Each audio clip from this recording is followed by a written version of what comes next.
Alors, bonjour tout le monde. Aujourd'hui, on a le plaisir de s'entretenir avec Jean-François Archambault, qui est directeur général et cofondateur de la Tablée des chefs. Bonjour Jean-François. Bonjour.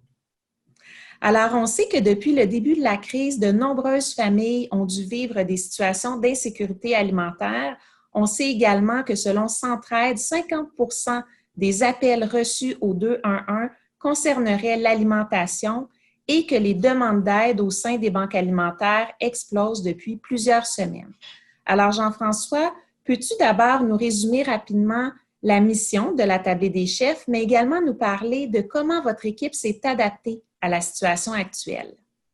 Oui, merci. Donc, la tablée des chefs, d'abord, implique les chefs socialement à deux volets, nourrir et éduquer. Dans le volet nourrir, on a un programme de récupération de surplus alimentaire du milieu de l'hôtellerie et de la restauration qui nourrit normalement un peu plus d'1 million de personnes et récupère plus de 500 tonnes de nourriture par année qui s'en allait aux poubelles et qui nourrit les gens.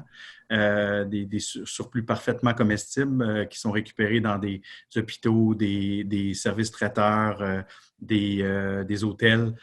On a aussi dans le volet éduquer les brigades culinaires, qui est notre programme fort, qui est présent dans plus de 150 écoles secondaires où on amène les chefs à transmettre leur passion, leurs connaissances, leurs compétences, développer les compétences, les connaissances culinaires et alimentaires des jeunes. On rejoint plus de 4000 jeunes à travers le Québec avec le programme. Et c'est certain qu'avec tout ça, on a aussi le programme en centre jeunesse au niveau de la clientèle en centre jeunesse, Cuisine ton avenir, qui cible les jeunes qui sont en transition, cheminement pour sortir du réseau, donc qui atteignent plus vers l'âge de 18 ans. Donc, ça a dû être mis en arrêt. On sait, même les parents ne pouvaient plus voir leurs jeunes et tout ça, fait que ça a été difficile. Très difficile aussi de même interagir avec les éducateurs, ils étaient surchargés. Donc, on a mis un temps d'arrêt pour réfléchir à comment on pourrait rejoindre ces jeunes-là. Du côté des brigades, on a fait du contenu virtuel, on a impliqué nos chefs à faire des portions pour des organismes communautaires de leur région. On leur a donné des budgets, IGA a donné des cartes cadeaux qu'on utilisait normalement pour cuisiner avec les jeunes dans les écoles pour préparer des repas pour les organismes communautaires. Et on a lancé, dans le programme de récupération alimentaire, on voyait que tout ça, ça allait s'arrêter.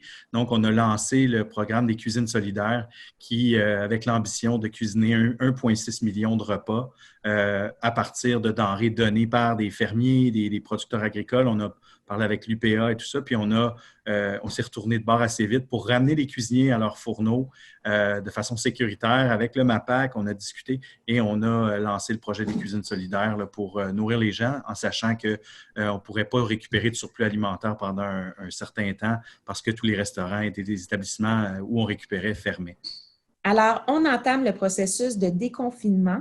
Quel sera l'impact de ce déconfinement-là graduel sur la question de l'insécurité alimentaire, à ton avis? Je pense qu'on va quand même garder un certain confinement sur une partie des gens qui, normalement, étaient appelés au renfort. Je pense aux bénévoles dans la tranche d'âge 70+, qui sont à risque. Je ne pense pas que ces gens-là vont retourner massivement, donner un coup de main ou aller faire du bénévolat comme ils le faisaient avant. Peut-être certains vont le faire, mais les besoins au niveau de la main-d'œuvre, au niveau des bénévoles dans les organismes est très important. Je pense que le financement de plusieurs organismes communautaires qui travaillent en sécurité alimentaire aussi est à risque avec tous les événements bénéfices qui ne pourront pas se refaire, avoir lieu et tout ça. Donc, il va manquer des fonds pour plusieurs organismes que les organismes vont fermer. Donc, je pense qu'effectivement, si on regarde confinement ou déconfinement, je pense que la situation à la base a créé vraiment une brisure ou a amené un moment de grande préoccupation par rapport à la suite des choses et une incapacité de pouvoir planifier aussi comme il faut la suite, ne sachant pas qu'est-ce qui va arriver. Donc, il va falloir se préparer, je pense. On parle de la deuxième vague. Nous, avec les cuisines solidaires, on est en train de regarder avec les banques alimentaires quels seront les besoins, essayer de les anticiper. On rentre dans une période de cultivation au niveau des champs, au niveau des fermiers au Québec. Il ne faut pas passer à côté de se mettre des choses de côté. Fait que je pense quand on va arriver à l'automne, si on tombe dans une deuxième vague à l'automne et qu'on passe l'hiver en confinement, il va falloir penser à avoir des denrées de côté pour être capable de préparer des repas puis continuer le travail qu'on avait amorcé. Donc, c'est dans ces réflexions-là qu'on est présentement. Mais je pense que l'insécurité et la précarité va demeurer. Là, on parle d'une période d'au moins 12 mois. C'est ce qu'on discutait avec Daniel Tremblay des banques alimentaires. Je pense que pour les 12 prochains mois, il va y avoir une recrudescence ou une hausse d'achalandage et de demande au niveau des banques alimentaires et de l'aide alimentaire. Est-ce que ça va durer plus longtemps? J'espère que non. Je pense qu'on souhaite tous qu'on s'en sorte, mais il faut le regarder puis être préoccupé parce qu'il va falloir planifier les prochaines étapes, c'est certain, là, pour ne pas se retrouver dans des situations où est-ce qu'il y aurait des gens qu'on ne serait pas capable d'aider. Puis justement, concernant les prochains mois qui sont à venir, qui d'autre pourrait se mobiliser pour agir sur la question de l'insécurité alimentaire? Est-ce qu'il y a des acteurs qui, jusqu'à présent, n'ont pas nécessairement été mobilisés, mais qui pourraient vraiment jouer un rôle utile? Moi, je te dirais là-dedans, présentement, j'ai des conversations avec des fermiers, je parle avec Marcel Groslois à l'UPA, je parle avec le secteur. Je pense que vraiment, une des choses qui me préoccupe, c'est des fermiers qui ne seront pas capables de sortir les légumes des champs. On le voit avec les asperges qui ont commencé. Plusieurs asperges vont rester au champ, puis ils vont être labourés après, puis ils vont servir d'engrais. Tu sais, je veux dire, on peut pas, on commence la saison comme ça. 50% moins de travailleurs étrangers qui viennent aider, temporaires étrangers qui viennent aider, c'est pas assez.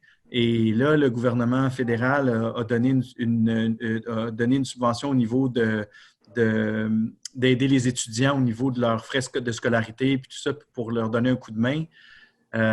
Sans vouloir les forcer à travailler dans les champs au niveau du secteur agricole, je pense que ça aurait été bien de mettre un incitatif pour essayer d'amener ces étudiants-là pendant toute la saison de l'été et une partie de l'automne, avant le retour à l'école du moins, là, d'aller prêter main forte dans les champs pour aller aider le milieu de l'agriculture à sortir les aliments et les légumes des champs.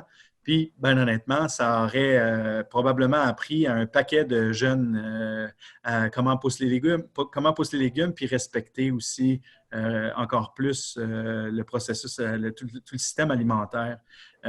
Parce que là, en ce moment, ce qui va arriver, c'est qu'on va tous se préoccuper des centaines de milliers de kilos de légumes qui vont être jetés ou qui ne pourront pas être récoltés. On va tous se scandaliser de ça. Mais il y a des solutions qui peuvent être prises maintenant. Je pense qu'il faut trouver des incitatifs pour inciter les étudiants à les prêter main forte dans les champs parce qu'il y a des fermiers qui portent à bout de bras présentement la récolte de nos légumes au Québec. Depuis le début de la crise, les Québécois redoublent de solidarité, mais aussi de créativité pour trouver des solutions aux enjeux qui sont soulevés par la crise. De ton côté, est-ce que tu as un coup de cœur en termes d'exemples inspirants que tu aurais vu passer?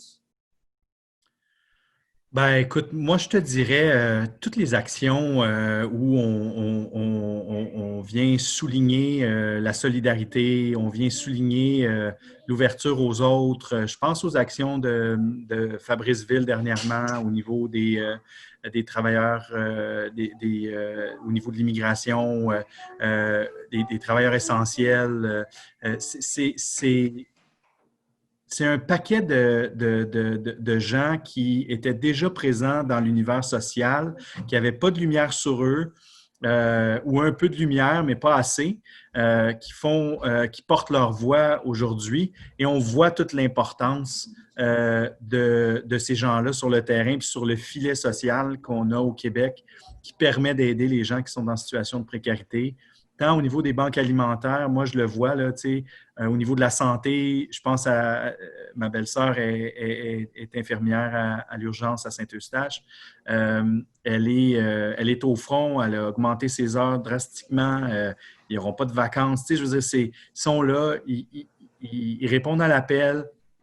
Fait qu'au niveau de la santé, je lève mon chapeau à tous les travailleurs en CHSLD, même tout le secteur de la santé. C'est vraiment pas facile, mais tout le secteur de la sécurité alimentaire, on prend souvent pour acquis ce qui est fait. Et là, en ce moment, on a vraiment besoin d'eux autres. Puis moi, je leur répète quand je suis sur des appels avec eux, lâchez pas, continuez.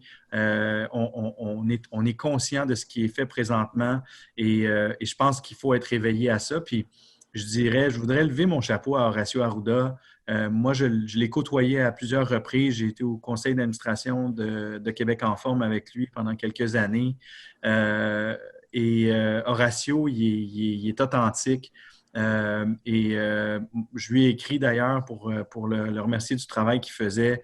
Mais on est tellement chanceux d'avoir un gars comme ça et d'avoir un gars comme Alain aussi qui était son prédécesseur. C'est des gars extraordinaires qu'on a en santé publique. Puis même la ministre Mécan fait un super travail.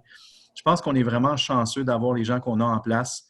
Puis je leur lèverai mon chapeau aussi, notre premier ministre qui fait un super travail aussi dans le contexte. On est chanceux de les avoir avec nous au Québec parce que malgré qu'on a la situation la plus préoccupante au niveau des provinces canadiennes, on a aussi les meilleures personnes, je pense, pour faire face à ça.